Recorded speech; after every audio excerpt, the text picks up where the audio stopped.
No. Not likely. Well, Yeah. all right. Well, these people are out of control today. I take no responsibility. Let's especially Kaitlyn, who's always out of control. So, what is this Roblox thing? So Roblox is a kind of Legos ripoff for children. It's a video game. And one of the employees was just bribed by hackers. Like, they didn't bother trying to do any exploits. They didn't bother trying to get in. They just paid money to one of the staffers who was doing tech support to get access to data and also to manipulate data. And Yeah. apparently the whole thing was just done to prove a point. And I have to say, a point was indeed proven. What is that point? Don't know, but it is a very important one, I'm sure. That money talks. Yeah, all they did was just bribe the Roblox worker to gain access to the control panel, the customer control panel, and gave them money for it. And This sounds like the point is there is no Santa Claus. well, yeah, I mean, the other thing too that's I guess concerning about this is the fact that this is a children's game.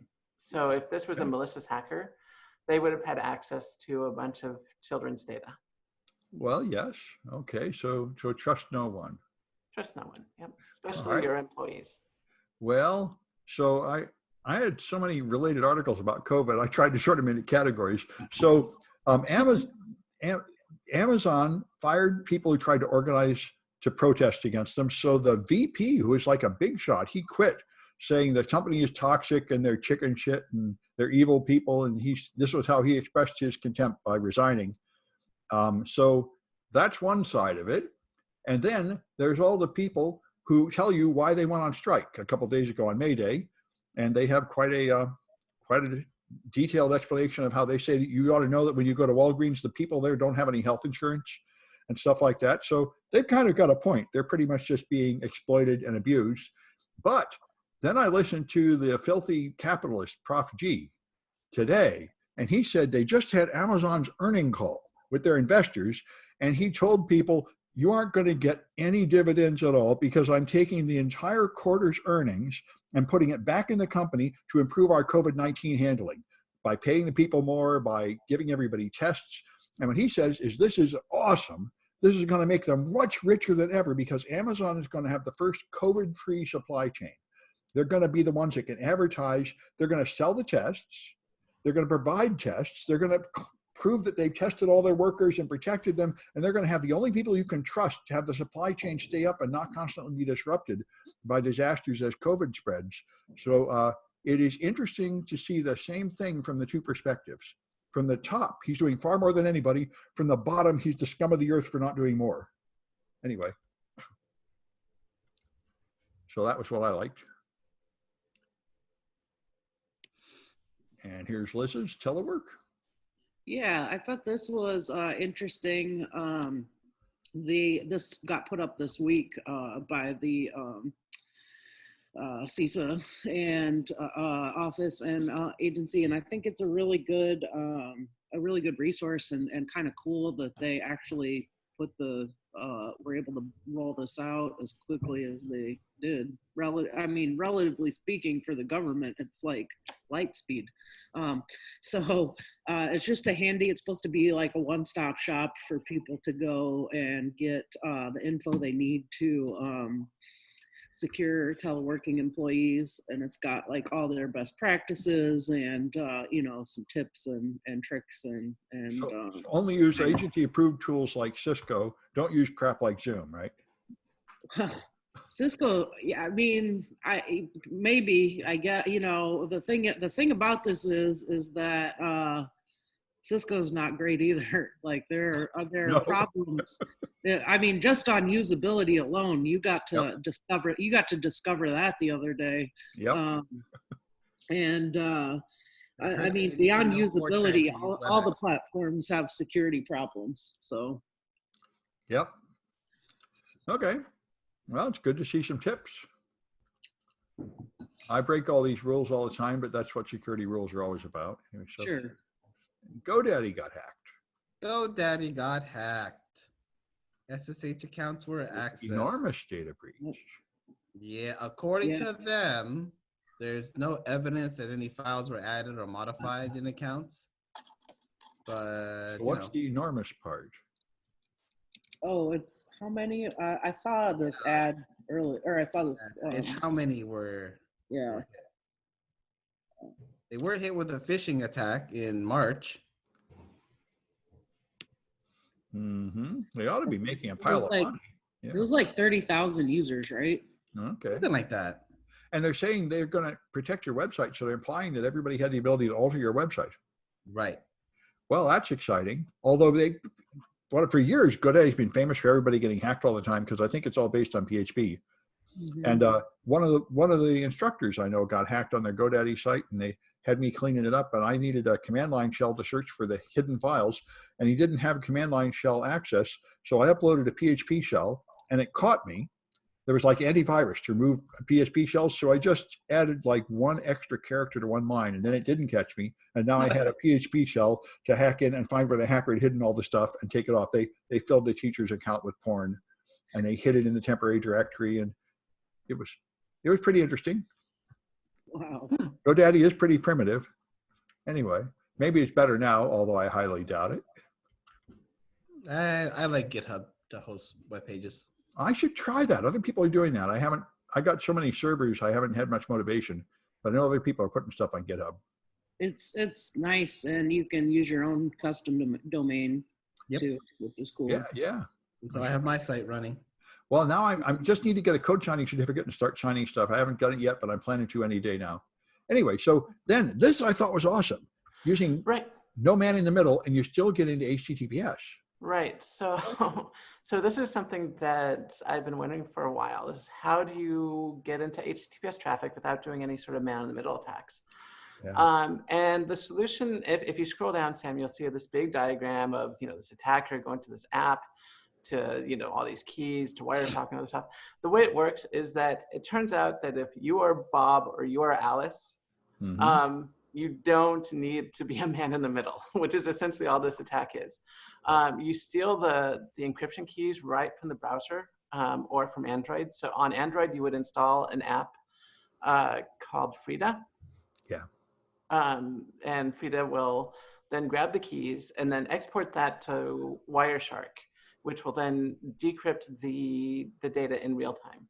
So you would totally be able to sniff traffic going between legitimate HTTPS servers without needing to set up a man-in-the-middle service. As long as you are on one of the hosts. Right.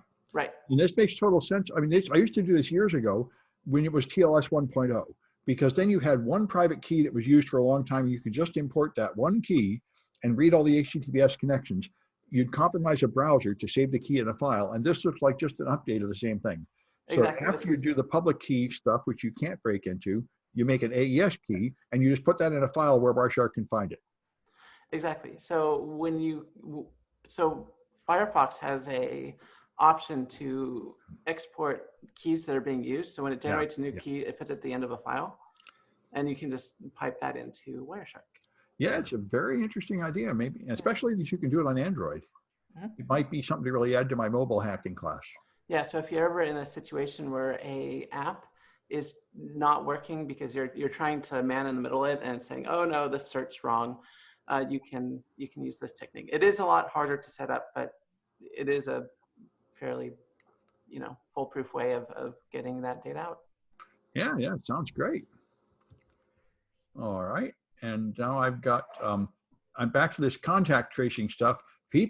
This contact tracing sounds like it's completely bogus. So Apple and Google have banned the use of GPS location in contact tracing, and Utah has said we can't live without that, and they're making an app. See, the problem is GPS cannot be read and Bluetooth cannot be read while the app is not open. So they have a special API to run some Bluetooth in the background, but not GPS or something like that. And so the app, to make an app that tracks this stuff, you have to keep on waking up the phone every 5 minutes to turn on the app, so it drains your battery. But that's what they're going to do, because they absolutely demand to have the data on a central server, which is probably not a bad idea, because the other thing they say is that if you do it the way that's officially approved by Apple and Google, then it will totally fail. because all it's going to do is say you were near the Bluetooth signal of someone else for 15 minutes. So it's going to keep on telling you you were exposed when you weren't exposed. And how many times are people going to go to 2 weeks of lockdown on a false alarm before they just turn the thing off and ignore it? It's very interesting. And then there's the evil hacker thing, where you can totally like go around and wander past crowds of people and tell you you've been tested when you haven't, and make them all falsely have to go quarantine. So it's quite a deal. And everyone's getting mad. In Australia, they're completely saying this is bogus. In Australia, they've been advertising cheerfully, this will make you safe. You can open all your stores. You can go to the restaurant. All you have to do is put on this app and everything will be fine. And that is, of course, fantastically not true. But the government is pushing it and everybody's saying it's the answer to everything. And they say, real contact tracing is detective work from humans, where you actually try to figure out who you actually exposed and contact them and explain it to them. And this stupid app is in no way a replacement. Anyway. I thought it was interesting. I read a story about how they made that app mandatory in India, except most people don't have smartphones. Yeah. So it's completely pointless. Yep, that's another one. Yeah, it would be nice to imagine that technology can be the miracle pill. Everybody keeps trying, like Trump keeps trying to find the miracle pill. It's this malaria drug or something. We'd all like to believe there's some simple, quick fix for this, and there just isn't. Anyway, then we've got TCAS spoofing. This was awesome. Yeah, this one is really cool. I recommend going to read through this if you have any time, just because it's a really interesting, write-up of how hackers were able to use spoofing in aircraft collision control or collision avoidance systems. And essentially they figured out that they could make a plane either ascend or descend as fast as 3,000 feet a minute, which is insane. And essentially the way these collision avoidance systems work is that they engage with other planes in the sky, and they have essentially like a contact list that attackers can spoof the contact list to make it seem like there are planes there when there aren't, so that they can control the position of the plane pretty precisely. So I thought this was some really cool research. It totally is. So the stuff is like not encrypted or anything. You can just right. Now, I mean, the current defense for this is that typically, I guess pilots will just disengage the system when they get too many warnings. And then you get this solution. Uh-huh. I know. That's why this, the same thing's true of cars. There was a guy at DEF CON like 5 years ago, two Italian researchers made a video. They can totally make your car think that there's a traffic accident or slow traffic or bad weather ahead, because those alerts aren't encrypted either. So they can totally steer traffic somewhere stupid. Yeah. So I thought this was a really cool piece. Yeah, yeah. And here's more tips for working remotely, which it's time for. Yep. The 5 things that they have listed to us may seem the duh, and we've heard this a million times, but there's a reason why we keep hearing it a million times, because people aren't doing it. Update your continuity plan. That's not a home user they're thinking of. No, but then create strong passwords, enable two-way, phishing. Beware phishing emails, training programs, get rid of old VPNs. Training and awareness. People were just beginning to hire us to do training and awareness before everything locked down. So I'm all for that anyway. So. Yeah. Yep. And VPNs. What's wrong with old VPNs? I thought any VPN was good enough, really. What are they worried about? Oh, downgrade attacks. I think that's a small risk. Anyway, but better than using no VPN at all, or just naked RDP or something. Anyway. Right. Depends on your threat model, though. Right. And then stealing your SMSs. This sounds great. Yeah, there's new iOS 0 day. Surprise, surprise. Yep. So the way it works is that if you sign your executable with these conditions, you can essentially escape the sandbox and grab people's iOS messages. So when you compile an application and code sign it, you have to specify the entitlements on an iOS app. Yep. And there are specific entitlements that you can put on, like I said, that will allow you to escape the sandbox. And what this person did is write a simple application in Swift that would open the iOS messaging database, send it to a Python server, and this person compiled the program using those entitlements, and sure enough, it worked. And so hopefully this will be patched with the next iOS update. But as for right now, just be careful of the iOS software that you are downloading. But hopefully they're not letting apps in the store that do this, although they probably didn't know. They probably are. They probably are.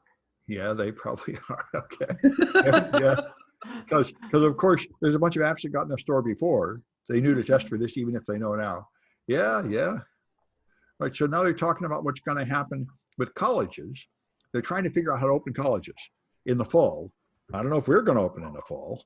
I sort of assume we won't, but they have plans. And what they're planning to do at some of the big colleges is give everyone an antibody test, and they're going to make people share a room, and they'll take one person that has the antibodies and pair them with someone that doesn't, because then they can't spread it, right? That would be awesome. And they're going to have classes in tents to have more rooms to make the rooms less crowded and less students in there and all this stuff. So it sounds totally bogus to me. And enrollment is falling down. Who is going to pay $20,000 to send your kid to this mess? But that's what they're all planning, these stupid things. And of course, one of the reasons why this is all garbage is that even if you get the antibody test, which I'm going to get next week, doesn't prove much of a damn thing, because no one knows if you're actually immune. In the first place, they have no evidence to prove that if you had it, you can't get it again. And in the second place, it's already mutated to where the new strain, which is the most common one in some countries, is a different strain that's even more contagious. So they say it's pretty likely that you could get infected again, which is, so, you know, this is sort of like science fiction, the Andromeda strain or something. What about all the like 70-year-old professors and stuff like that? How's that gonna work? So, I didn't even think of that, but that's kind of why I thought if I got an antibody test, then I would be out of the game. But I'll have to let you know what I find out. Right. So there's an interesting talk happening with the community colleges. There's, because of things like this, of intents and all that from the 4 years, there's a lot of talk about, so why are you going to spend so much money for a 4-year when you can get some of this stuff done? Now the light is turning on of, hey, I could go to community college, not have to spend so much money on room and board and go through this hell mess if I can just do it at a community college for cheaper and still get the same education and all that. Well, it may not be the same, but it's probably the same as what you would get at the 4 years right now, because especially I think another thing that's happened is the states that have opened up have found out that even though like the governor of Florida tells you it's perfectly fine, nobody is coming to the restaurants because the people are not fooled. And I don't think people are going to go to these 4-year colleges, even if they say, our testing intents mean it'll be okay. I think parents are going to say, like hell, I'm not sending my kid into that death trap.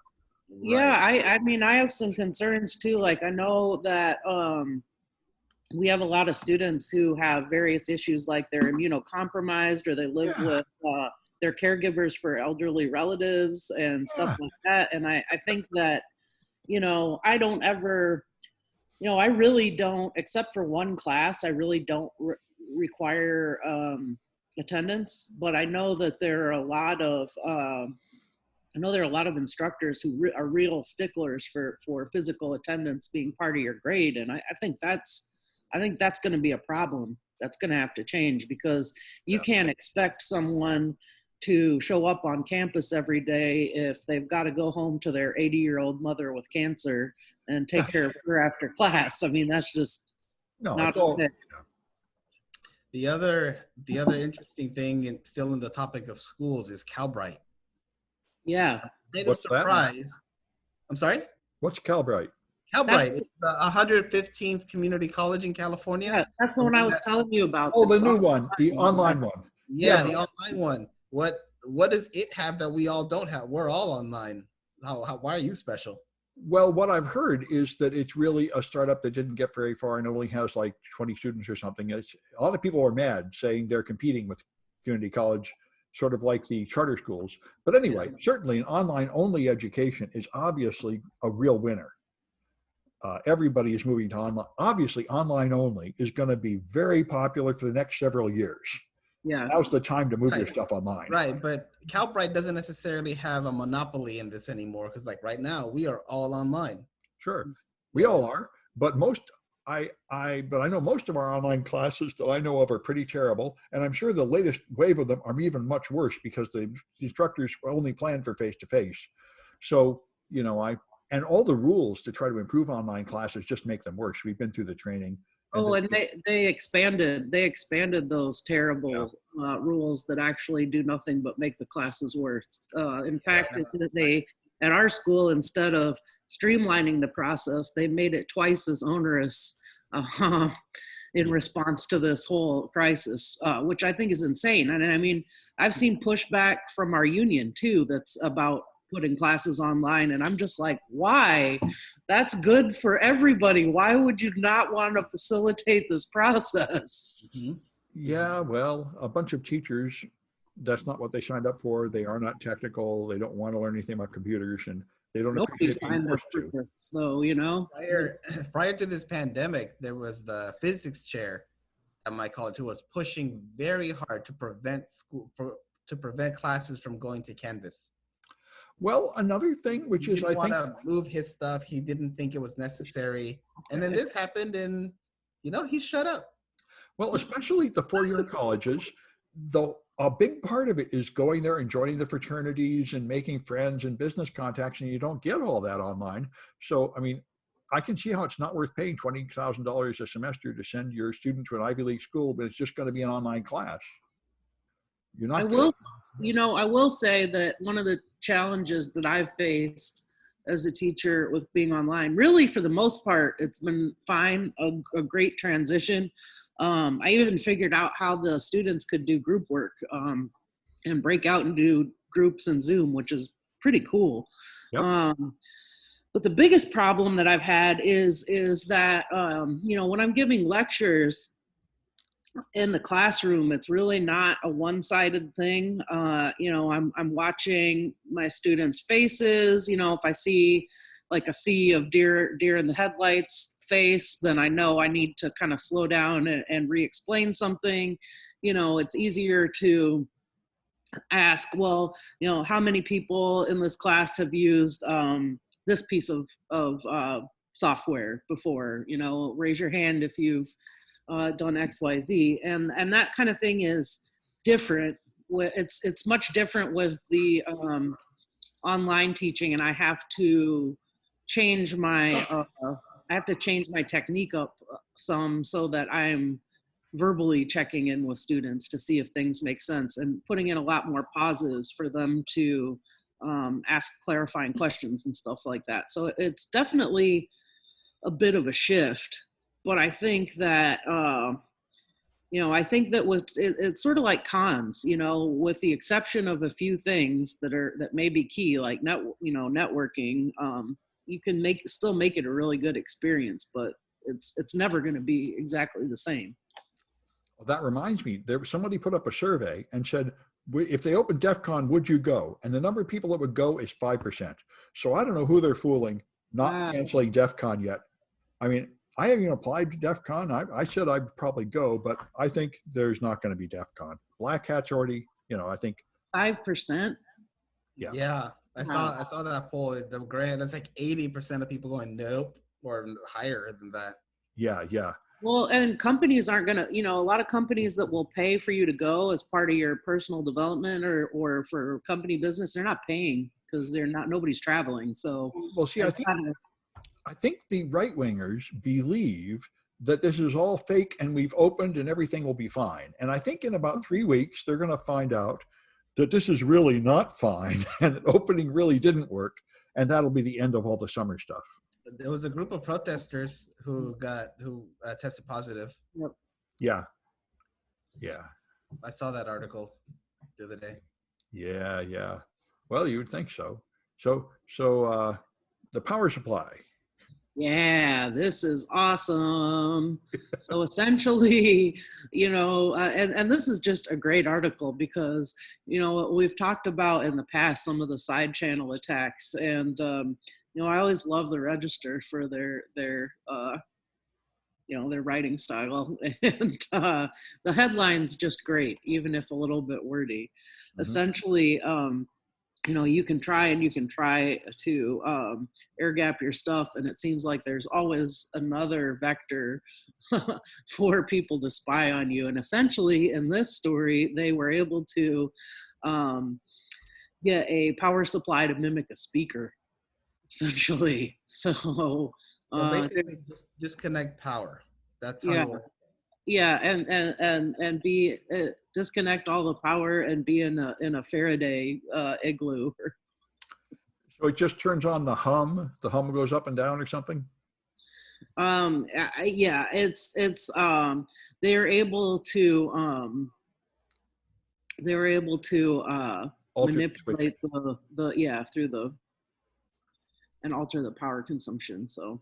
I know when I was young and studied electronics, it was supposed to be the magnetism of the coils that caused the coils to move, which is what makes the noise from power supplies. And I don't know if that's still the case. Well, these are all switching power supplies. Yeah. Mm-hmm.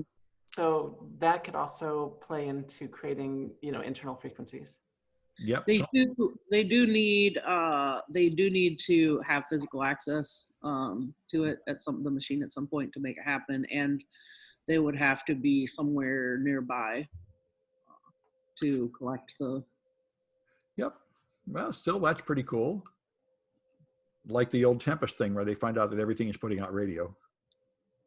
And this, boy, I've been hearing a lot about this Saltstack bug, wondering how I should set it up. Me too. I've been wondering how to set this up. Immediately after this, Lineage OS was breached, and two others, Ghost and something else.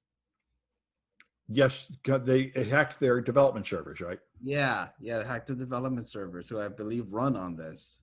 Yeah, apparently this thing is popular and it has some terrible vulnerability, and the exploit code is already out. Yep. It totally belongs in my class. I should figure out how to set up one of these servers.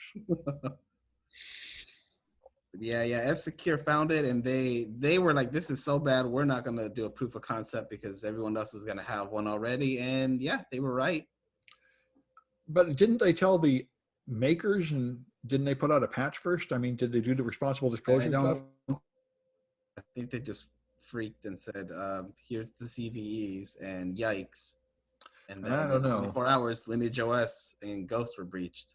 Yeah, but I don't think F-Secure would be responsible. Probably there is a patch. They probably don't have an automatic update process though. Probably. But anyway, I'm interested in looking into that one. Well, good. Are there any more comments? No. I'm going to stop the recording.